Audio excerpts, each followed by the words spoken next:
ગુજરાતની પ્રાથમિક શાળાઓમાં આવતા શનિવારથી એટલે કે તારીખ 5મી જુલાઈથી નો સ્કૂલ બેગ ડેનો અમલ થશે। ન્યૂ એજ્યુકેશન પોલિસી 2022ના નિયમની ધીમે ધીમે ગુજરાતમાં અમલવારી શરૂ થઈ રહી છે, જેમાં પ્રાથમિક શાળાઓમાં દર શનિવારે નો સ્કૂલ બેગ ડે રાખવાની પણ જોગવાઈ કરવામાં આવી છે। ત્યારે ગુજરાતની પ્રાથમિક શાળાઓમાં આવતા શનિવારથી એટલે કે તારીખ 5 જુલાઈથી નો સ્કૂલ બેગનો અમલ થશે। શનિવારે પ્રાથમિક શાળાના વિદ્યાર્થીઓ સ્કૂલ બેગ વગર જ શાળા પર આવશે। શાળામાં શનિવારે અભ્યાસ સિવાય ઇતર પ્રવૃત્તિ કરાવાશે।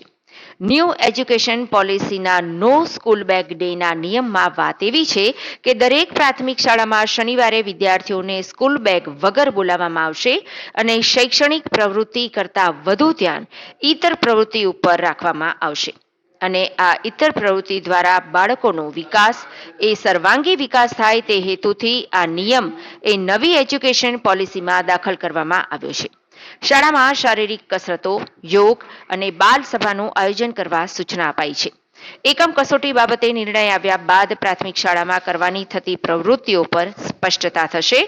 જુલાઈ માસથી જ દર શનિવારે બેગલેસ ડે આનંદદાયી શનિવાર પર અમલવારી કરવા સૂચના તમામ શાળાઓને શિક્ષણ વિભાગ તરફથી આપવામાં આવી છે।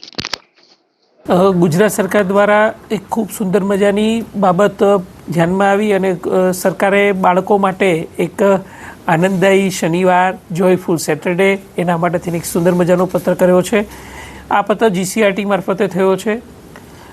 હાલ ગુજરાતની તમામ શાળાઓ માટે છે, પરંતુ અત્યારે હાલ સુરતની તમામ સરકારી ગ્રાન્ટેડ અને સેલ્ફ ફાઇનાન્સ ધોરણ 1 થી 8ની તમામ શાળાઓને આ પરિપત્ર લાગુ પડશે, જેની અંદર બાળકોને જુલાઈ માસથી દર શનિવારના રોજ વિદ્યાર્થીઓને બેગલેસ ડે ઉપરાંત જોયફુલ સેટરડે માટે થઈ અને સરકારે પત્ર કર્યો છે। 8 શનિવાર જે છે એ જોયફુલ સેટરડે તરીકે ઉજવવાના છે અને 4 સેટરડે જે છે એટલે 4 શનિવાર વિદ્યાર્થીઓને બેગલેસ ડે તરીકે ઉજવવાના છે, જેની અંદર વિદ્યાર્થીઓને નિત નવી આવી પ્રવૃત્તિઓ કરાવવાની છે। વિદ્યાર્થીઓને શિક્ષણના ભારણથી ભાર ઘટાડવા માટે થઈને વિદ્યાર્થીઓ વિષયના વાડામાંથી બહાર નીકળી અને સારામાં સારું શિક્ષણ મેળવી શકે, મુલાકાતો લેવડાવવાની છે।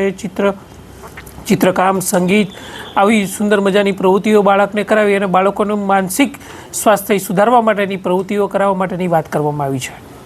આ પત્ર થયો છે 1 જુલાઈ 2025ના રોજ અને આ જુલાઈ માસથી જ તમામ શાળાઓને આ પરિપત્ર લાગુ પડશે અને તમામ શાળાઓએ આ પરિપત્રનું